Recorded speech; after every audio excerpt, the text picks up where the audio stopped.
Peuple congolais, nous sommes l'armée du peuple. Et cette armée est une force et ne peut, en aucun prétexte, rester indifférent face aux alternances de la classe politique. Toutes tendances confondues, dont les attitudes ne font qu'accentuer une sorte de prise en otage perpétuelle de la population.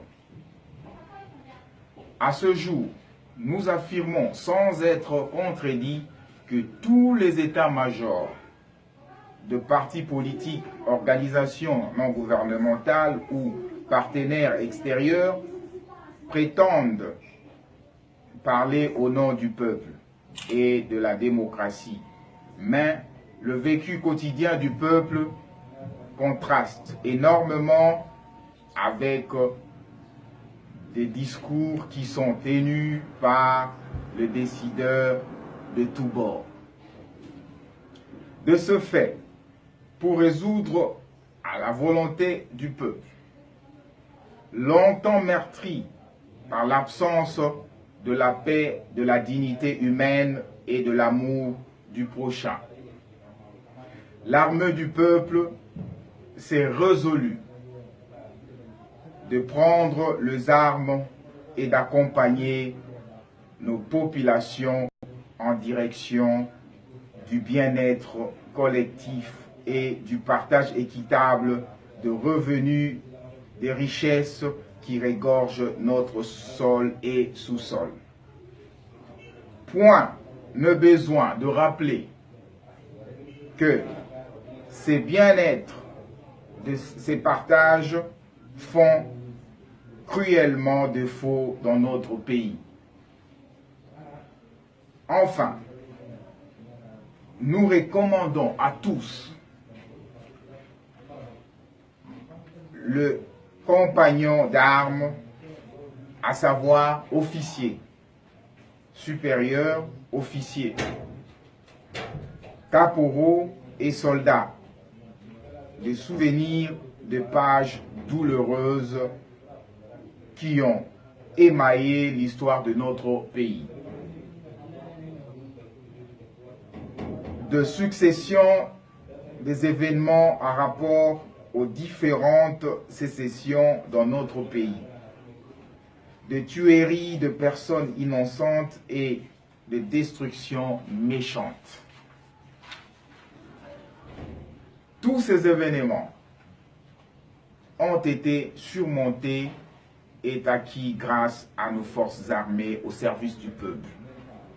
Ainsi, l'état-major au service du peuple vous recommande vigilance, honnêteté, la courtoisie et la discipline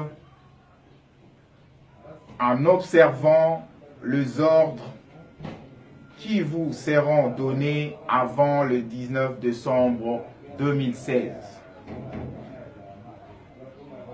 Dès la fin du mandat de M. Kabila.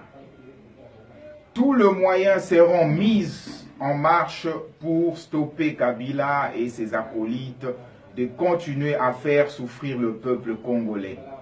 Son mandat est terminé, il doit partir et laisser le pouvoir aux autres. Par son incompétence d'organiser les élections. Bientôt, nous tous ensemble, pour appliquer l'article 64 de la Constitution.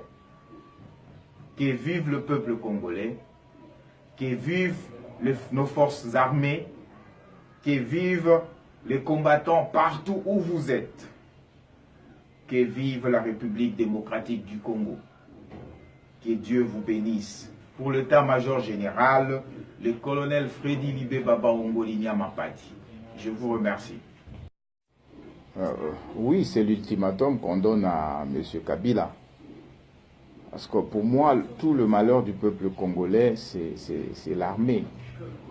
C'est l'armée qui est derrière tous ces malheurs. Parce qu'on n'arrive pas à se décider. Tous ces généraux, tout ce monde n'arrive pas à parler au nom du peuple. et son mandat est fini, il doit partir, il doit laisser le peuple, le civil, faire leur choix et puis voilà, on avance. Parce qu'à chaque fois, on doit rentrer, on est en train de tourner en rond. C'est pas possible. Aucun général, aucun officier se met devant le peuple pour trouver des solutions. Ça, c'est pas correct.